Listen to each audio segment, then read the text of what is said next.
Hey everyone, we are back with a new video, but this one's a bit different. We're just going to have a chat about the recent announcement and very successful pre-orders of the Neo Geo AES Plus.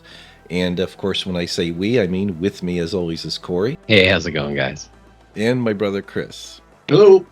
Yeah, the announcement caught me by surprise, and what really caught me by surprise was the amazing range and excitement level, but the range of types of reactions to the announcement was really interesting. Corey and Chris and myself, we were discussing all of that personally, and we thought it would make an interesting topic for a video, especially because, keep in mind, we are also indie developers working on games for the Neo Geo, so stick around because we'll at least get into that topic of how this announcement might affect us and what our thoughts are on that.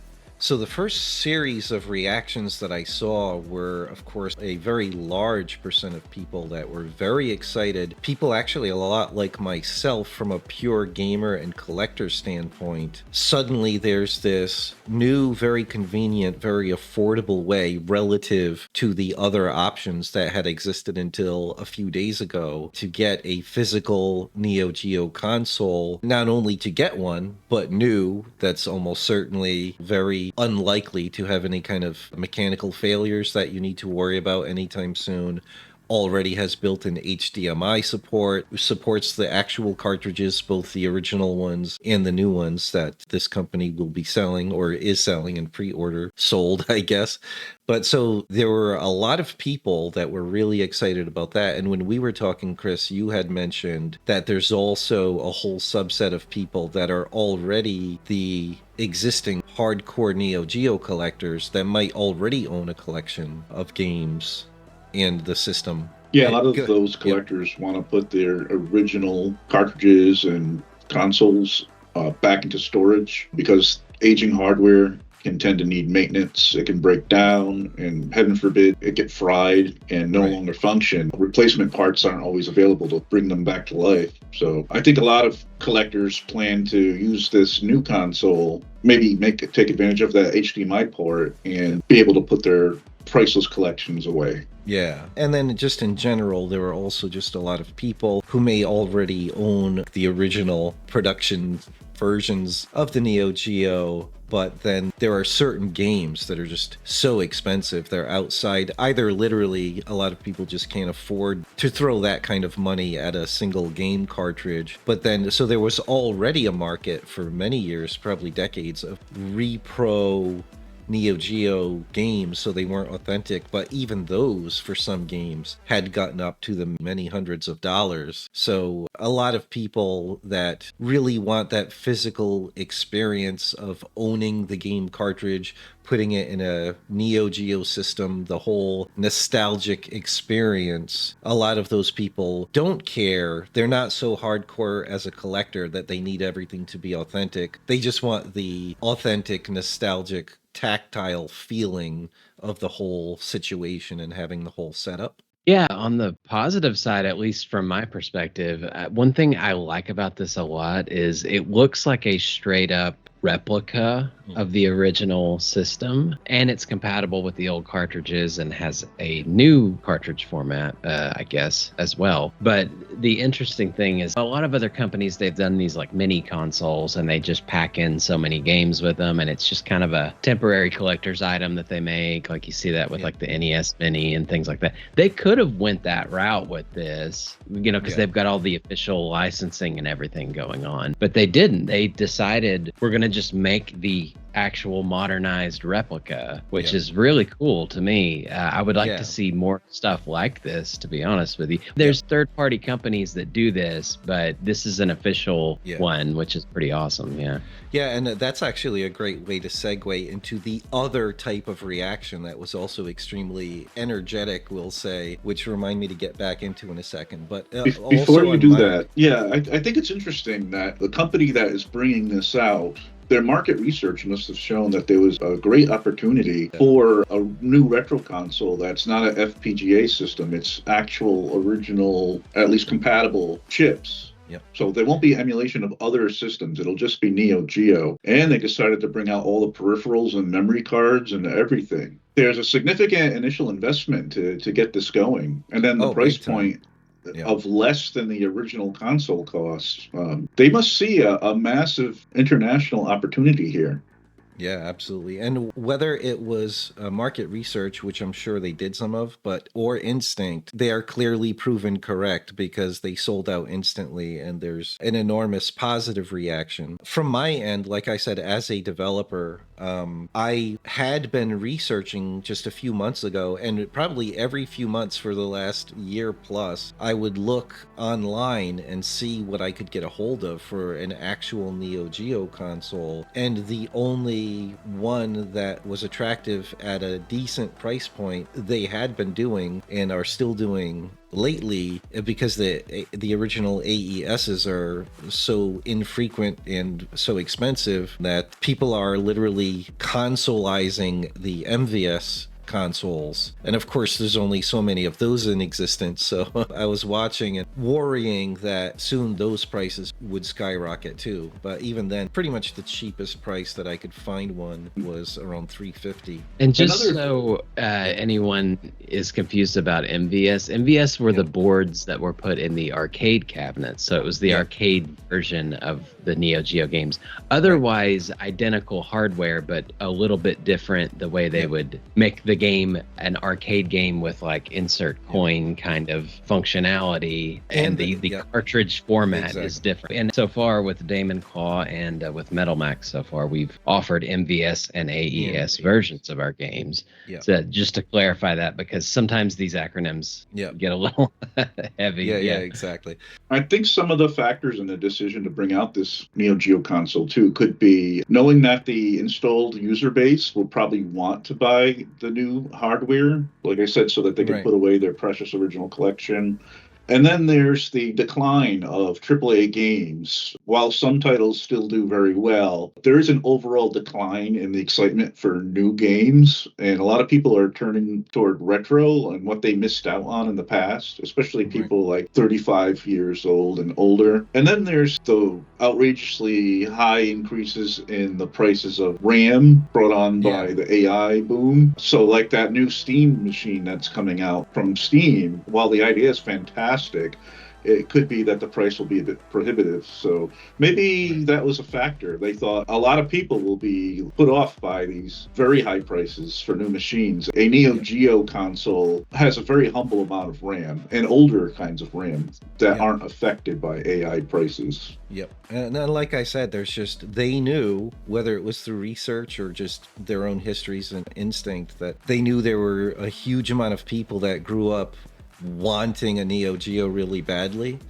and they knew that offering a new convenient one at a great price point was going to be irresistible to a lot of people. But getting back to the point, so I'm interested in one of these quite potentially as a developer for a good, convenient, and trustworthy way to basically test on quote-unquote real hardware.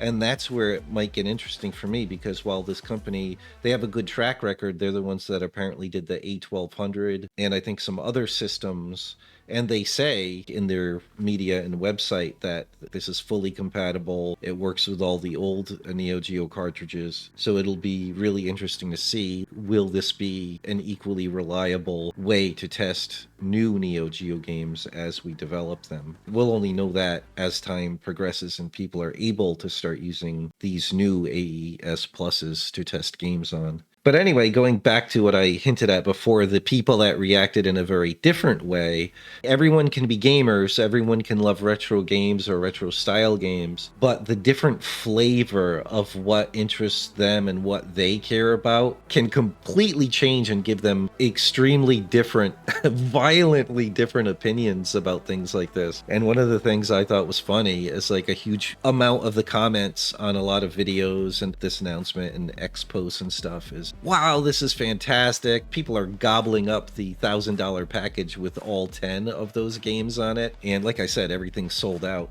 within hours. And a lot of comments like super excited about these games at the $90 price point. And then other commenters, quite a few of them, that have a very visceral, very opposite reaction. And like, I can understand from a pure not caring about any of the physical, tactile experience, like us as older retro gamers like us are trying to recreate. But a lot of people are basically really upset and don't understand how anyone would pay $90 for quote unquote the same game that you could get very inexpensively for several decades now.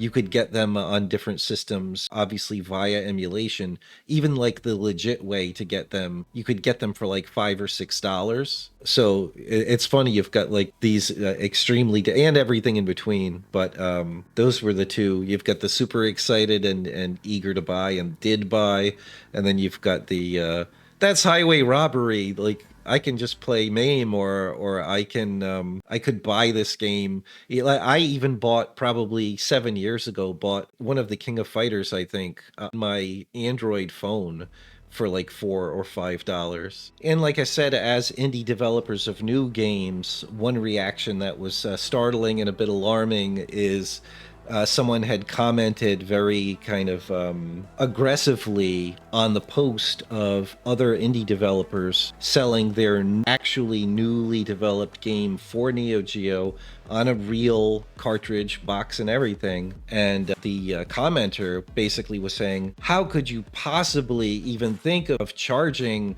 hundreds of dollars for a new Neo Geo game when this company is selling new Neo Geo games for $90? And of course, the big difference is these new cartridges of classic games are all of games that were developed decades ago when Neo Geo was in its first heyday. They got back all of their investment of paying the teams of people for the years it took to make the games, selling the game on the cartridges back then. And then over decades, they made another enormous amount of money, the IP holders, selling it on Steam and GOG and even Android and all of those things. So that's completely different things. The people making brand new games, the huge amount of the investment for them is not the cost of manufacturing a new cartridge, it's the actual production of the video game itself. The creation of all of the artwork, the programming, all the time working on game design, iterating, music, sound effects, all of those things, and the enormous amount of testing, of course, because if you make a cartridge-based game, there's no updates you can release after the fact to fix something. So also, I'm sure this is semi-publicly available information, but from the actual developers and publishers I know of new games for Neo Geo, that's the other shocking thing about this price point of $90 is that it actually cost the publishers and developers more than that just to make one physical Neo Geo cartridge of their game.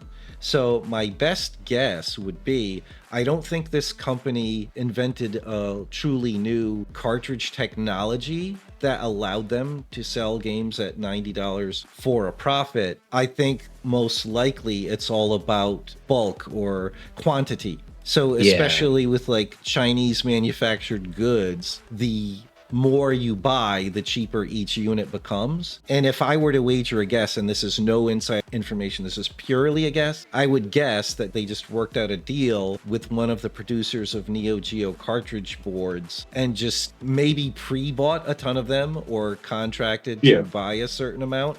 And they knew, they were very confident they were going to be selling so many units and so many games that they could order so many that it brought their price down so far. And again, these games, these IP holders, they do not need to make much money per cartridge because the investment was paid for many, many fold over decades. Yeah, imagine that they contacted several factories, probably almost entirely in China, and Yeah, said, yeah, we plan on buying over 100,000 units of this particular thing. yeah, How much would you charge us? And then, yeah. do another round. Well, this other company said they could do it for this much. Can you beat Exactly. that? Get a right.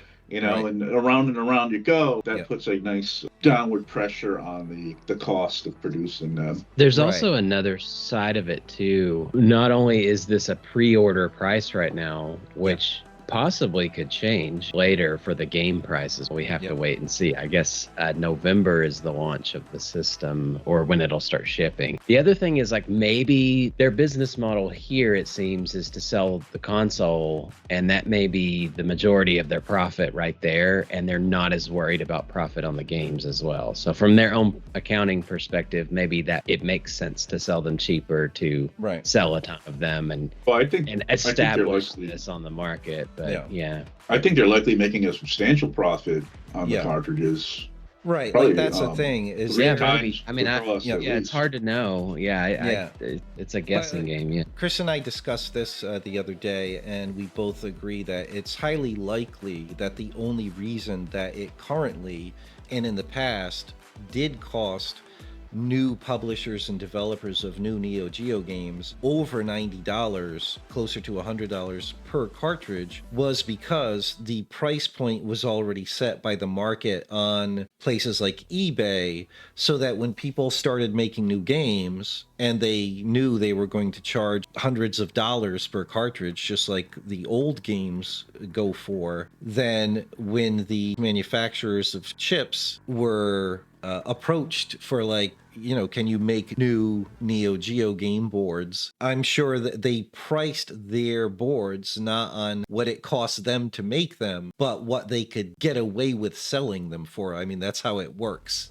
You know Oh, what I for mean? sure. In business, like Like supply you and get demand. 2/3, we get Yeah, 1/3. exactly. Like you're And- going to and be a selling this small- for 300 or 400, so we're going to charge you 100. Yeah, there's Yeah. what people charge, and then there's also how many Right. people can produce. If Yep. a new indie developer only sells 500 to 1,000 copies of their game over its lifespan, Yeah. they can only have so many produced. And Yep. like you just mentioned, the less Yep. you have produced, the more someone can charge you. That's the case with pretty much anything with mass production, usually. Yeah. So And that's the interesting thing. It's like this was such a shockwave, both to collectors and people like indie developers, and because obviously we have to be very aware of what's going on and what the attitudes are. And I won't reveal who, but I spoke a little bit with a producer and publisher of new Neo Geo games, and obviously they had concerns about that attitude, and they were worried that this might set in a lot of people's mind a price point for what they're willing to pay. In my conversation with Chris, I think that it shouldn't be that big of a worry. I think there will still be plenty of people that understand that these, like the term Chris used, I think is extremely appropriate. These are like the greatest hits, so they already made their profits long ago on this. They continue to make their profits. They still will with this at this price point. And hopefully, I'm a little scatterbrained on this. There's so many thoughts in my mind. But hopefully, too, what could happen is because these guys are dealing with such bulk production, maybe this will establish a better price point for every developer. Maybe the price can come down a bit on the Neo Geo boards for everyone. That's a possibility. Yeah. And then more the Neo other Geo thing, player base out there Oh. too. I mean, if they've sold, Yeah. they've sold out, right? So I mean, there's going to be more Yeah. people wanting new games for their Neo Geo. yeah, that's Yeah. the other thing I'm really excited about, is there's going to be way more people out there with physical Neo Geo systems that want physical cartridges to play on, and hopefully at least some of them will be interested in getting new games that they've never seen before or played before for the system. So anyway, to get back to what I hinted at, like, what do we think about this as indie developers of new games for Neo Geo? Like I said, obviously we're excited that certainly this means there's going to be a lot more people with physical Neo Geos. We really hope a certain percent of them are going to want to get and support new games, but we also have some degree of concern, and we hope that they will understand that brand new games, literal new games, not just new cartridges of greatest hits games, we need to be able to get back our investment of the enormous amount of work to make the game itself so that we can make future games beyond that. So we have to be ready as developers for the inevitable occasional comment by people who have more of that other attitude, as that one person we mentioned that was basically like, how could you possibly think of charging hundreds for a game? They're just charging 90. So hopefully we could just politely point out what we said in this video, that they're making profit because of selling huge volume of a game that not only was developed decades ago, but made back way more than the cost to develop the game itself all the way back then. This hasn't happened maybe ever, I don't know, certainly since the golden days of Neo Geo have, you know, they're selling a huge amount of volume of games. Can't recall any of these major game companies from back then, say the 16-bit era, making new cartridges for those systems again. They always kind of move on and do a different system or new hardware or something. And yeah, this is sort of a historic kind of thing in a way, I guess. Yeah, like, and it is interesting because the Neo Geo itself and the mindset of the fans and collectors is very different from the other systems. Like I mentioned, these are the same guys that released the A1200, which you could kind of call the test bed for this. Because if you think about it, they were witnessing, just like we all did, this enormous explosion of minis. The mini NES, SNES, Mega Drive, they all did very well, but those were to collector bases, like what I would call like casual gamers, normie gamers, who the low price point and the convenience, you take out this ready from the box HDMI plug and play, cute little adorable miniature version of the console you may have had as a teenager, and it's already got that big library of games that you're familiar with. So what's interesting is like that hit a very specific target audience of casual nostalgia gamers that are really excited about a very convenient, very small thing with a great value of all those old classic games on it. And as far as I know, the first one that really changed that was the A1200, which to my knowledge also sold out, and it's by these same people. And the big difference there is it's not a miniature Amiga like the A500 Mini with a non-working keyboard. It's a full-blown working Amiga computer that you could potentially put new games on. And it doesn't have a cartridge slot, of course, but it's like the full experience again, which is a different animal. And like this takes it even the one step further, but I'm sure they had the confidence to do that because obviously the Neo Geo fan base is bigger and had proven to spend more money on new products over the decades than the Amiga community. I'd say the people most upset about the price point of the games at $90 are like by definition not Neo Geo game customers and never have been and likely never would become one. Right, now a physical for sure. Like they might love Garou Mark of the Wolves on Steam or on their Switch or whatever, but that's different than being a collector that wants that. Like I saw a lot of comments like, why would you possibly spend all this money on a game that you can get cheap elsewhere or get on Steam really cheap? Yeah, definitely. Those are a totally different kind of people who have no interest. It kind of comes with the territory of a lot of gamers, right? Even when we were kids, there was the fanboys and the anti-fanboys. Why would you buy a Sega when you can get a Nintendo and vice versa? Exactly, even today, Sony versus Xbox. Well, people just really get outraged over what others are buying and doing and getting. Also, to be fair, I mean, even back then, old game cartridges, that was the only way you played them for a long time, and they were expensive. Like even back then, like in like 80s, 90s dollars, they were expensive. And the interesting thing, though, is like I think there's also just, we live in a world now with all computers and even TVs and phones, like kind of all sharing the same kind of tech and internet connectivity and all this stuff going on, where it starts to feel like everything's feeling the same now, like all the tech is. And I think it's creating this alternative demand that people maybe didn't even expect of like, hey, I kind of want these like specialized devices that, you know, it's like an old console or it's like this. And I think this looks awesome, to be honest. Like all it's too bad they sold out. I had no chance to get one, but all of us really are old enough that we grew up with physical consoles, and without the convenience, but also, like you were saying, that kind of homogeneity of, I'm on my computer, I've got Steam. Like the average person, if I recall, it's something crazy, like has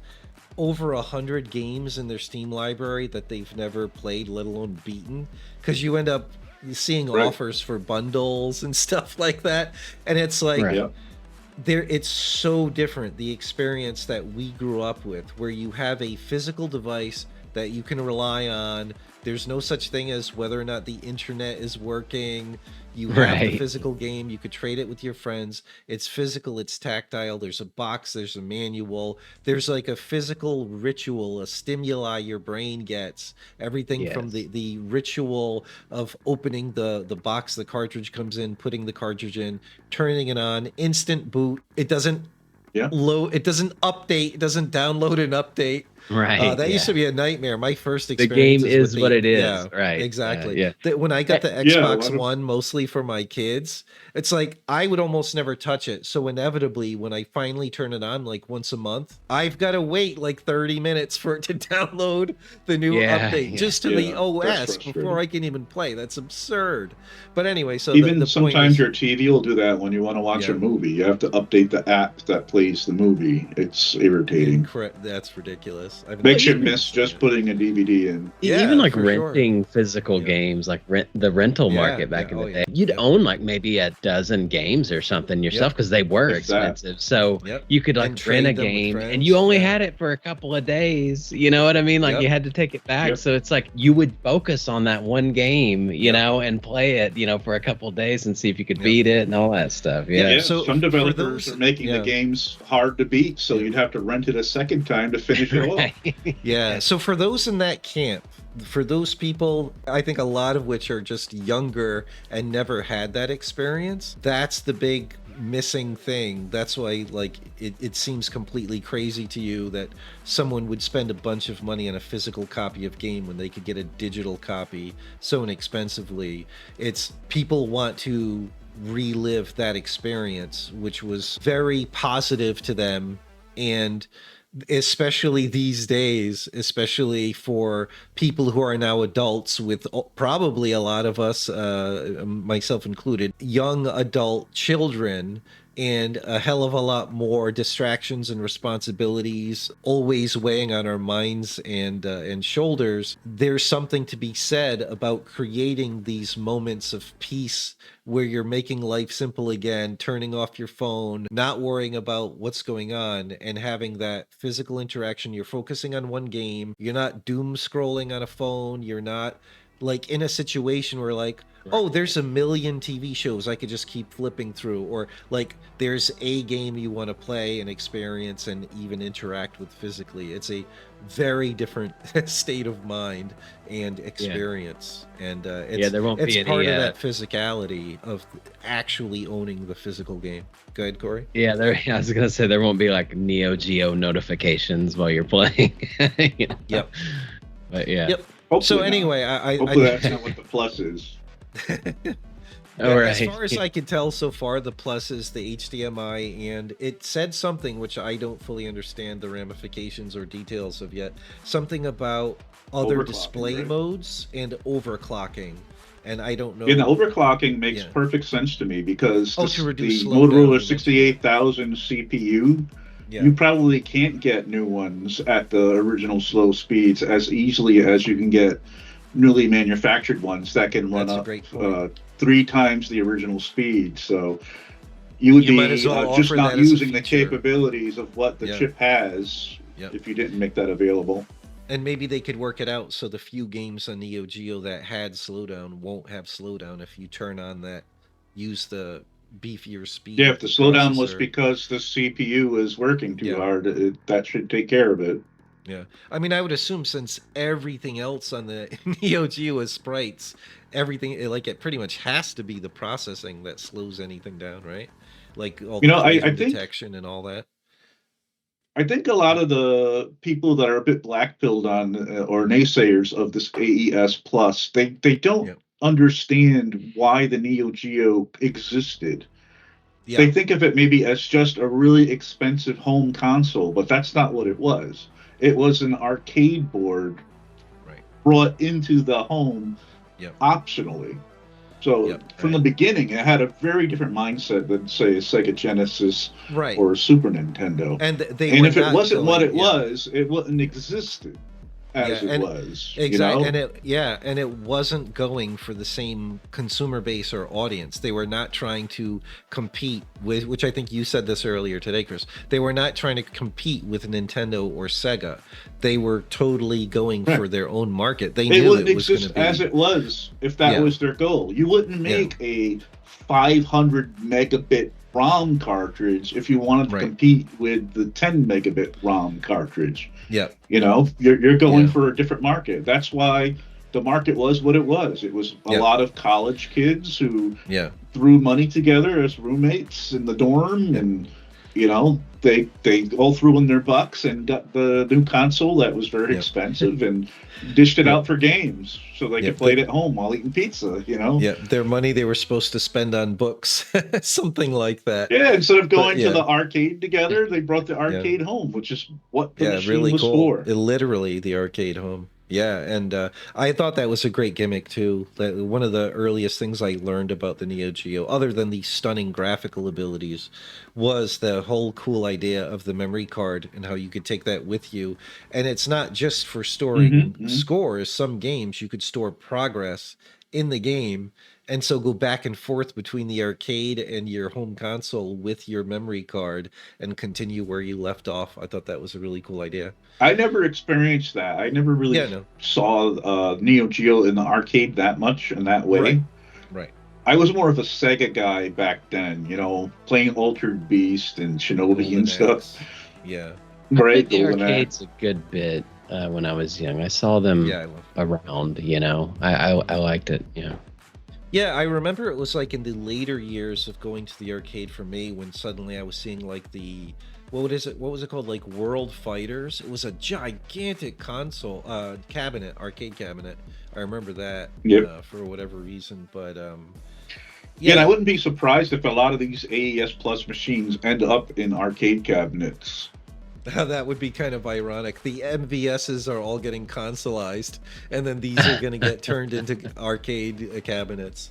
Well, Now, that, again, a lot of those yeah, non-customers that get upset yeah, about it, if they yeah, wanted to do the same thing, they would just use a Raspberry Pi and an yeah, emulator, right? exactly. This is Yeah, for yeah, a different crowd, the same crowd that is the reason why they didn't use emulation or an FPGA, and they use real yeah, ASIC chips. It's yeah. for people that care about like the spirit of the animal that this thing is. Right. And the experience that they had or always wanted to have. Like I was one in the camp. As soon as I saw it and I saw the price point, I was so excited and like I can't afford one right now, so I missed the pre-order sale, but that was my immediate Mm. reaction is I always wanted one growing up in my, mid-teens when I first saw this as a new product and finally it's at a price point that's very reasonable for what it is. You know what I mean? And that's the Unfortunately, tricky if it part. follows Yeah. historical patterns, we probably will see this sold out for a while and then people And then the flipping them on price eBay increase. for Yeah, two to yeah. three times the price. Yep. And then finally, after a while, it'll get released to the general public Yep. outside of pre order, probably at Yep. a higher price, but Yep. maybe not It too much very higher. well might be the case that I might have to buy the bullet and buy a consoleized MVS to test Metro Siege on Neo Geo, which is one of the games that we're working on for Neo Geo. So we'll see. There's still plenty of time. We haven't launched the Kickstarter for that quite yet, but obviously we want to do as much testing on real devices as we can. Luckily, though, there are multiple team members, and we have a lot of good tester friends with real devices too that can help us out on that. But I think we pretty much covered all of the thoughts we had on this topic. Hopefully, it was interesting to Well, you I had guys. Yep, one go ahead. more thought. Yep. When you were mentioning like the experience of like the Mhm. physical item, the cartridge and stuff, I Yep. thought immediately of like vinyl. You pay Yeah, yeah. three times the cost of the CD. Oh, now it's like CDs prices have gone up, so now it's maybe back to 2 times the price of the CD to get that big vinyl that requires so much more work to actually play the music, Right. you know? But you like that experience. You have the nice big album with the big art and, Yeah. you know, Yep. Yeah. I mean, that I was understand that. those were the two big things that I really resisted. I loved actually owning a game. Even like I love Steam, and Steam is great and useful, and it's a great way. Games you just want to play to be able to get them at a great price and everything. But obviously, there's a whole can of worms with that. Some of them it's required to be on the internet to play. And there's always the risk that if Steam goes out of business or whatever, or something happens to your account, I've heard horror stories of people losing their Steam account somehow and just lose access to their whole library. I forgot how that situation happened, but Right. Well, there's uh, also yeah, like when you're doing like digital game stuff, and I understand a lot of people have pretty massive hard drive space and stuff now, but Yeah. even still, it's like you install it. It's Yeah. always a space thing. Like, Yeah, how yeah. much do you want to install? And I think that speaks to that reason that a lot of people have tons of games in their library they don't play much. Is They haven't you installed actually them have yet. to take that extra step of installing it, maybe uninstalling other games Yeah, that's and what I stuff do. like Yeah. that. And Yeah. whereas with this, it was the classic, like, hey, you open it up, you plug it in, and you go. You know, you Yep. turn it on and go. It And you was could gift it to yeah. people, you can trade it with friends, Yeah. and I always loved owning the physical cartridge box, even when it was like CD games or floppy disk games, like in the Amiga times, like owning a physical box, hopefully having nice box art and the manual and all of that stuff. It's a very different thing, and so yeah, it's very different people with very different mindsets. I totally understand only caring about the game and playing it, but yeah, that's that. The missing bit of information is that experience that people want to relive. The whole point of physical collecting is kind of putting your whole body and mind back in that zone that was such a positive Yeah. experience back in the day. And not just the Yeah. physical, it's also the owning, like you said. Yeah, Do yeah, you, when you absolutely. have something listed in your Steam library, that feeling of ownership is not the same And it's not as the when you same. have that cartridge Yeah. on the shelf.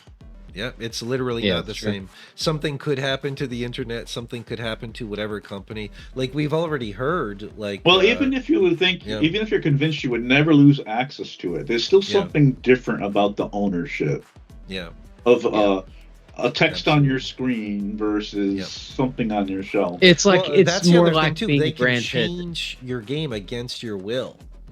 Like if Oh it's yeah, that's a digital and thing it's too. floating out there, that's happened a Yeah. lot of times. That's happened to movies, that's happened to video games. Not only do they just suddenly stop servicing games or like remove features, but sometimes they censor things, change things Yeah. around.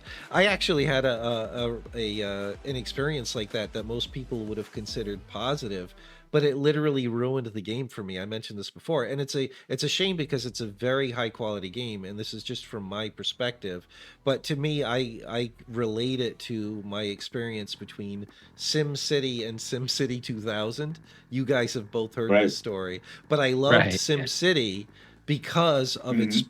pure simplicity. There were no extra bells and whistles. It found a fantastic balance of giving you decisions to make without overloading you with minutia. And then I tried playing SimCity 2000. I was all excited when it came out, and it was like you have to do plumbing. You have to do this Yeah, it's sewage like system and the plumbing. electric power lines scratch Yeah, the itch. The sewer maintenance is similar, but it's yeah. like you feel like you've already done this and now it's a chore. And yeah, and instead of like, and there was another amazing game on the Amiga that I usually didn't play. I watched you play, Chris, but I still enjoyed the hell out of Settlers by Blue Byte.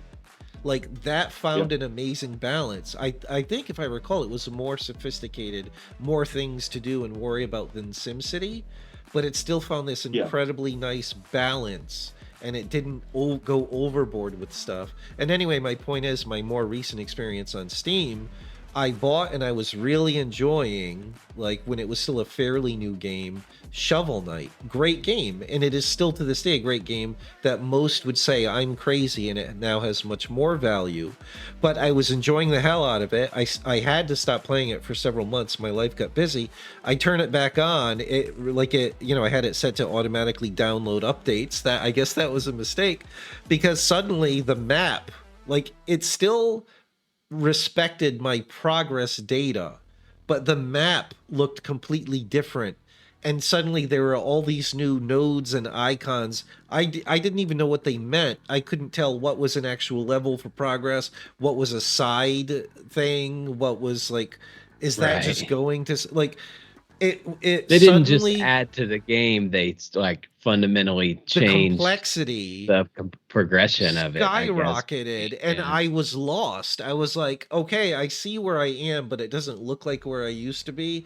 And all of the things around it are hyper confusing, and there's a million branches now. So I'm exaggerating Right. slightly. Maybe it was only a half a million, but Yeah, it's it's like you like, had what you wanted and they piled exactly, on 6 like helpings of so stuff you didn't much. feel like you needed. So much things. And obviously if I had the physical version, that couldn't have happened. I would have gotten the game I knew I liked, and it would have been that way forever, without the Yeah. ability for someone to remove features, change things, or add stuff that to me devalues the game instead of increases value. But anyway, Yeah, and sometimes yep, the classic games change ownership, and then the yeah, new owners do something with the older games. exactly, yeah, Yep. absolutely. But anyway, I think we've been going on pretty long. Hopefully, this was interesting for those of you who are still watching. And obviously, we're all really busy with our projects. Just to plug them again, the Kickstarter that will be launching soon, that I mentioned earlier, is Metro Siege, a beat 'em up for Neo Geo, Amiga, and modern systems. Keep an eye out for that. If you go to metrosiege.com, you can join the mailing list. So when we do launch the Kickstarter, you'll get secret access to special reward tiers with exclusive extras. And then there's our previous game, Damon Claw, which is available, has been for quite a while now, for Mega Drive. You can pre-order for Neo Geo, and you can also get it, what is it called, Chris? Early access on Steam? Yep, early access. Yeah, I always mess up that expression. And then there is Metal Mac, which had a successful Kickstarter a couple of months back. That's the latest game of Corey's creation that Chris is the lead programmer on. And a really cool, fun spoof at a certain franchise. Yeah, it's definitely a little bit parody and a little more lighthearted sort of game and theme. But of course, with a lot of gameplay twists that we've yet to reveal. And we've shown a little bit of different things. So it's combining a lot of different ideas. But yes, you can still pledge for the game now. And any new pledges are still trying to reach that final stretch goal that we've got on there. So go check it out and tell all your friends. Awesome. But yeah, Yeah, and I think it's yep, worth go ahead, Chris. mentioning Yep. that the mailing list won't be abused and cause spam for people's email folders. Yeah, It's seldom used for only important announcements. Absolutely.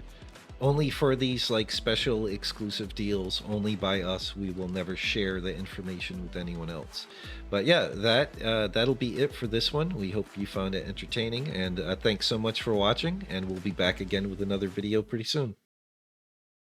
If you enjoy our content and want to keep up to date on our games, please leave a like and subscribe. Also, if you want to support our projects, consider becoming a patron. The link's in the description, and we'll see you soon.